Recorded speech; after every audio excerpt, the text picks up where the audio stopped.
Bonjour les élèves de quatrième année, ceci c'est la deuxième vidéo concernant la leçon d'intégrité de l'organisme, la greffe d'organes. On a vu déjà l'intégrité de l'organisme, le système bio, comment le système immunitaire va reconnaître les hématies grâce aux agglutinines et aux agglutinogènes à la surface des hématies. Maintenant on va passer à la greffe d'organes. Alors, ce document présente une série d'expériences qui se trouvent au niveau de votre livre, mais les expériences sont en désordre au niveau de votre livre, page 273 du document 7. On a ici un animal auquel on a enlevé un fragment de peau d'une zone donnée pour le placer dans une autre zone. Donc le donneur et le receveur, c'est le même individu. On parle de autogreffe. Il y a acceptation ou succès de greffon. Alors là, on a le donneur et le receveur sont deux sujets génétiquement identiques, des vrais jumeaux, qui portent la même information génétique. On parle de isogreffe. Il y a succès. Alors, puisqu'il y a succès entre ces deux, dans ces deux cas, on parle de histocompatibilité. Histo pour dire tissu, ensemble de cellules. Compatibilité, ça veut dire identité. Alors, là, on a, si vous voulez, deux animaux qui appartiennent à la même espèce mais génétiquement différents. On parle de allogreffe ou homogreffe. Il y a rejet. Dans la dernière expérience, on a deux individus, le donneur et le receveur sont de deux espèces différentes. On parle de xénogreffe ou hétérogreffe. Il y a rejet au bout de quelques jours. Donc pour ces deux cas, puisqu'il y a rejet, on va parler de l'opposé de histocompatibilité, c'est histo-incompatibilité.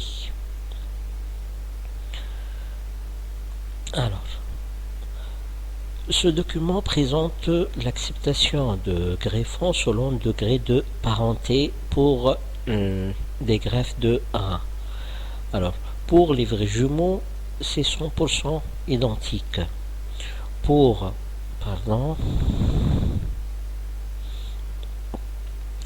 les sujets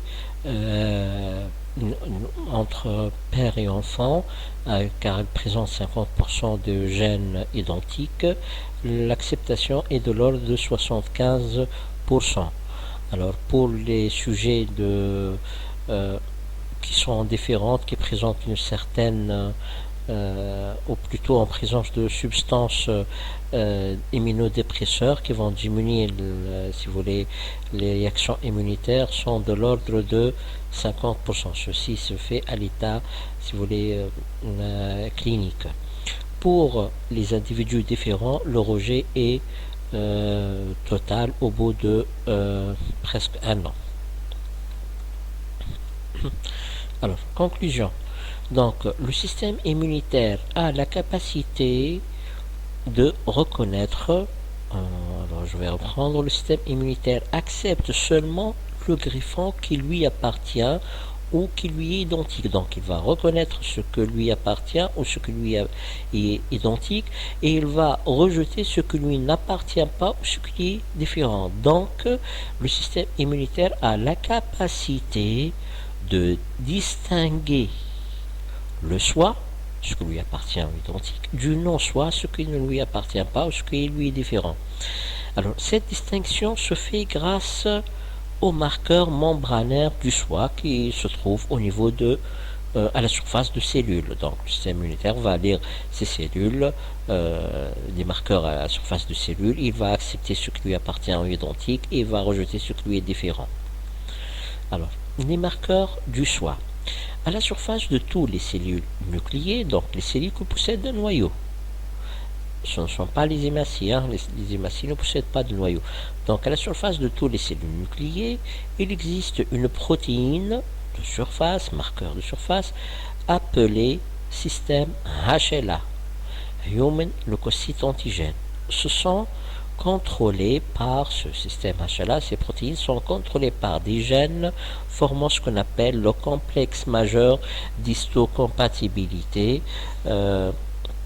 Vous pouvez trouver ceci au niveau de votre livre, page 275, la partie pour en savoir plus. Alors, les HLA sont de deux types. On a ce qu'on appelle le HLA classe 1, qui existe à la surface de toutes les cellules nucléaires. Toutes les cellules qui possèdent un noyau, ils possèdent le HLA classe 1. Et si vous voulez, ces marqueurs HLA classe 1, permettent à ces cellules d'être reconnues par le système immunitaire. Donc le système immunitaire, en circulant, il va s'approcher de cellules, il va lire le HLA classe 1 pour accepter ces cellules ou pour, si le HLA est identique au corps, sinon il est reconnu comme non soit, il sera la cible de réponse immunitaire. Le HLA classe 2 existe à la surface de quelques cellules immunitaires. Donc, quelques cellules immunitaires sont seulement en le HLA classe 2. Et ce HLA classe 2 permettent à ces cellules immunitaires d'être reconnues entre eux. Donc, c'est une reconnaissance spécifique aux cellules immunitaires. Remarquez que ces cellules immunitaires qui possèdent le HLA classe 1 HLA classe 2 possèdent aussi le HLA classe 1. Donc, ce sont des cellules qui possèdent deux types de HLA. Alors, chaque individu a son propre HLA, sauf les vrais jumeaux qui possèdent le même HLA. Les vrais jumeaux, à savoir qu'ils sont issus d'une même zygote. Alors, maintenant, les marqueurs ABO sont-ils des marqueurs de type HLA? Remarque, les marqueurs du système ABO ne sont pas de HLA, car d'une part, les hématies sont des cellules anucléées. On a dit que le HLA se trouve à la surface de toutes les cellules nucléées. D'autre part, on peut avoir des individus qui possèdent des HLA différents. XY, des individus qui n'ont aucun lien de parenté, qui peuvent avoir aucun lien de parenté, mais il suffit d'avoir le même groupe sanguin pour que on ait réussite de la transfusion sanguine. Donc, malgré que le HLA est différent, il suffit d'avoir le même groupe sanguin pour réussir la transfusion. Donc, le système ABO, ça n'appartient pas, sont pas les marqueurs de type HLA. Alors, le soi et le non-soi. Le soi est l'ensemble des éléments qui appartiennent à l'organisme. Le non-soi et tout corps n'appartient pas à l'organisme et qui est le cible de réponse immunitaire. Alors, n'appartient pas, ou on verra aussi la notion de soi modifié aussi qui peut être le cible de réponse immunitaire. On a ce document qui se trouve au niveau de votre livre, page 279, qui présente une schématisation simple de HLA classe 1 et HLA classe 2. Alors, je vous demande de utiliser, si vous voulez, cette représentation pour la suite de cours et pour vos exercices, car ce modèle est utilisé dans notre manuel scolaire pour le HLA classe 1 et le HLA classe 2. Alors, on va résumer ici un peu comment se fait la reconnaissance. Tout d'abord, on a ici une cellule normale. La cellule, en fabriquant dans sa fonction normale, elle va fabriquer des protéines, n'importe quelle protéine, et elle va exposer un prototype de chaque protéine fabriquée à la surface de la cellule à côté de HLA classe 1. C'est un prototype, c'est un exemple de production. Le système immunitaire, les cellules immunitaires vont venir lire, si vous voulez, le HLA classe 1 et disent, voici, cette cellule, elle nous appartient. Donc c'est du soi. D'autre part, elle va lire, si vous voulez, la protéine qui est produite, ou plutôt les protéines qui sont produites par cette cellule, ils sont normaux, donc cette cellule est normale, elle est fonctionnelle, elle est idéale. C'est le soi. On a ici un deuxième exemple de cellule. Ça, c'est une autre cellule. Alors, cette cellule, elle va fabriquer des protéines. Le problème c'est que cette protéine fabriquée par cette deuxième cellule est une protéine anormale. Lorsque le système immunitaire vient lire la cellule, si vous voulez bien lire le HLA, il va lire aussi à la surface la protéine produite par la cellule à côté de HLA, par la cellule anormale, la protéine anormale produite par la cellule anormale. Il va comprendre que cette cellule est une cellule anormale. C'est une cellule de soi, certes, mais elle est anormale. Elle ne fonctionne pas correctement. On parle de soi modifié.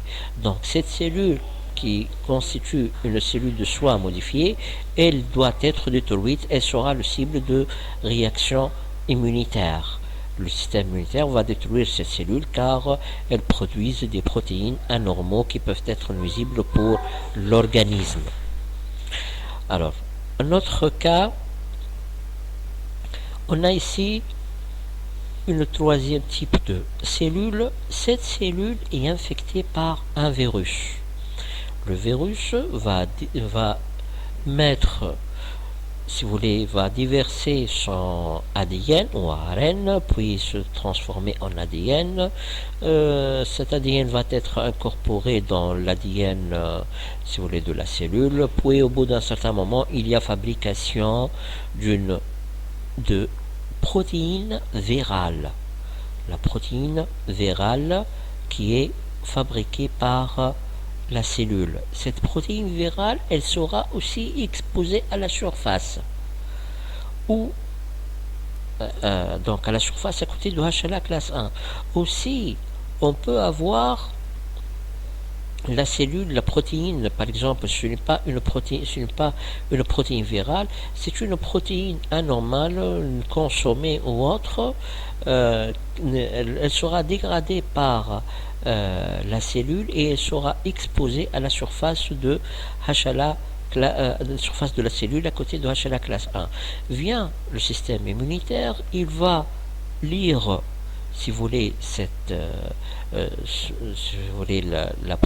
la cellule, il va reconnaître le HLA et reconnaître la protéine virale. Il va considérer cette cellule comme étant une cellule infectée et elles doivent être détruites.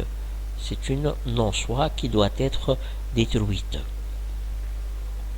Ça, c'est le principe de reconnaissance de soi et de non-soi, soi modifié et non-soi.